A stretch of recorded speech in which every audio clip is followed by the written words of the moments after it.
Dr. Sharif Abdullah offers a unique, hopeful, and visionary perspective on the persistent challenges of our time.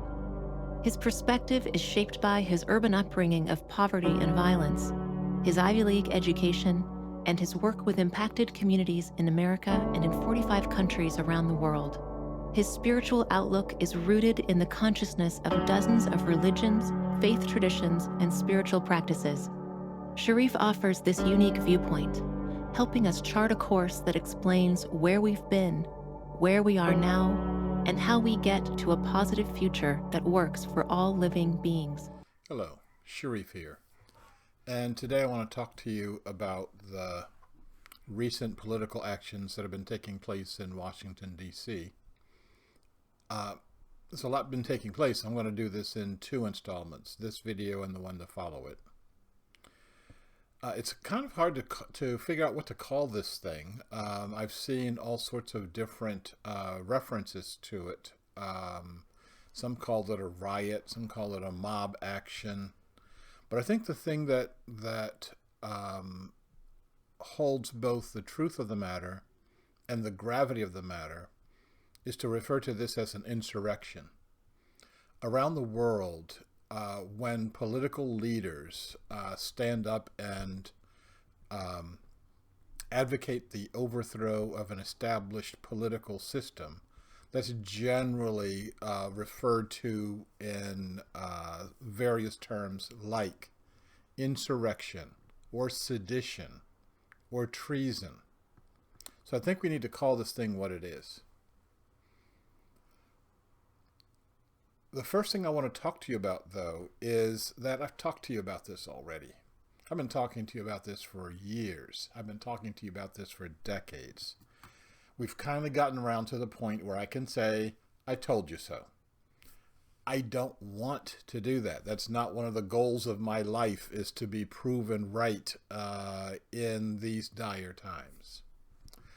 I'm referring to the kinds of things that have been happening around the world in real time that we've been able to see and witness and pay no attention to, not believing for 1 second that these things can happen in my country with my people. I was a witness to the fall of the Berlin Wall. Had an opportunity while I was in Berlin and while the wall was still up to do my part of chipping away at it. And somewhere in my storage I've got some pieces of the Berlin Wall that I actually retrieved myself. At the time that the wall fell, the East German government, Erich Honecker, was asked how long did he think the Berlin Wall would last. And he said, the Berlin Wall will last another 100 years. At the time he made the statement, the Berlin Wall didn't last another 100 hours. Now, we know how quickly political change can happen, but oh, that's them over there. It can't happen to us over here. I was also a witness to the Velvet Revolution in Prague and watched how people could gather nonviolently and joyously, holding a vision, working with each other, not opening themselves to an enemy or enemy thinking, and how they could defeat the second largest superpower on the planet. We also have been witness to an interesting coup of sorts, or as I say, an anti-coup and then an attempted coup. Almost exactly 30 years ago, Boris Yeltsin got on a tank and stopped the Russian hardliners from taking over the nascent democracy that they were trying to nurture. Fast forward 30 years later, and instead of getting on a tank, he got on a political platform. And instead of supporting the democracy, Donald Trump used the opportunity to trash the democracy. We later saw the collapse of the Soviet Union. It was interesting that the astronauts that took off from the Soviet Union a few months later landed in a completely different country called the Russian Federation. That's how quickly political change can happen. We also saw just about exactly 20 years ago, the Argentine economy collapse, where a relatively strong, very middle-class country went into, I'd even call it fourth world, where there just simply is no money, where all the money that you've got, all the money you've got available is sitting in your pockets right now because banks went away, and they went away overnight, and they went away with no preparation on people's parts. We see political turmoil. We see economic turmoil. We've been seeing it for 30 years, and you just simply believe it cannot happen to you. Now, I've been saying this for that long. I've written books about it for that long. I've been doing videos for almost that long. And the number of people who actually watch the videos, the number of people who actually read the books, compared to our population, is minuscule. Now, if, of course, I had a video of the latest Hollywood scandal or some dancing kittens dancing cute across the screen, I'd get 8 million hits.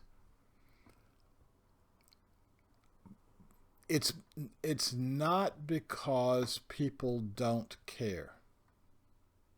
It's not because there's some conspiracy theory that says, oh, those Commonway people, they have to be wrong. It's just simply that we cannot open ourselves to the notion that our lives will change. We've been wanting to change the life of that guy over there, or maybe the one over here, okay, but not this one. So guess what? That's what has to change. You and me. And it has to change in a very specific way. And I've been talking about this way since I wrote the book, Creating a World That Works for All. It has to change in our consciousness. It has to change in our consciousness first. We can't even begin to understand the nature of the problem that we've got until we change how we perceive the world. We think we're looking at the problem. We're not looking at it. We can't look at it. We're unable to look at the problem until I change here and here. I change the consciousness of my heart and the consciousness of my head, and together we'll say, oh, now I see the problem. Oh, now I see an almost infinite number of possible solutions, where with the old consciousness, you can see no solutions at all. Like many, many other places in America right now, like many, many other places on the West Coast right now, Portland is awash in homelessness. Before COVID, there were estimates of 10,000 people living on our streets in tents. And then COVID hit, and it didn't make things better. It made it infinitely worse. And you look at our political leaders, people who want to do the right thing, but as long as they're holding the breaker consciousness, as long as they're holding the consciousness of I am separate, they can't see the solution that's sitting right in front of their faces. If you go up to them and tap them on the shoulder and say, listen, I want to tell you this solution right now, it would sound to them like you were speaking Latin, or some language, some space alien's language. They couldn't hear you. What I want us to do is to be able to hear each other and to let go of the assumptions, to let go of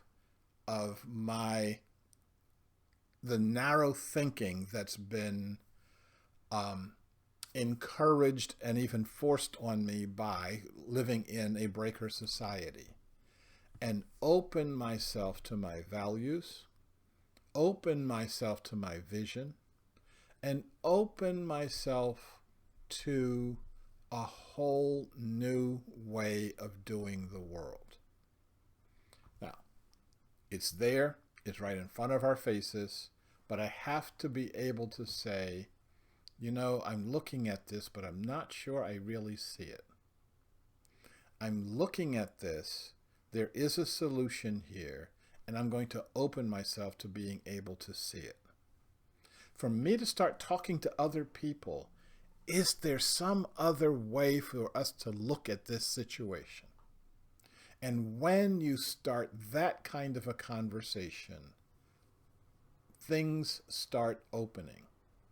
They start opening what looks like miraculously. But I can tell you it's a miracle that's been 30 years in the making. And the only thing it's been waiting for, the only thing it's waiting for right now, the only thing it's waiting for today is you. Once you open yourself to this, then you're going to start seeing things differently, and then things really start changing. As I've said to you before, as I've said to you for 30 years, I'm on your side. I'm on our side. I'm on the side of life. I'm on the side of a living planet. I'm on the side of us taking our rightful place on this planet. And believe me, that's not on the top. It's being an integral part of the planet. And from that position, we'll be able to see the right thing to do. I wish us well on this journey, and I'm taking the journey with us. More later. Thank you. You are invited to participate in the discussions and activities that will define a positive future for all. We are at the cusp of the expansion of our human consciousness, beyond the limitations of our past. Together, we can envision a world that embraces our human potential. Together, we can create a world that can truly work for all living beings.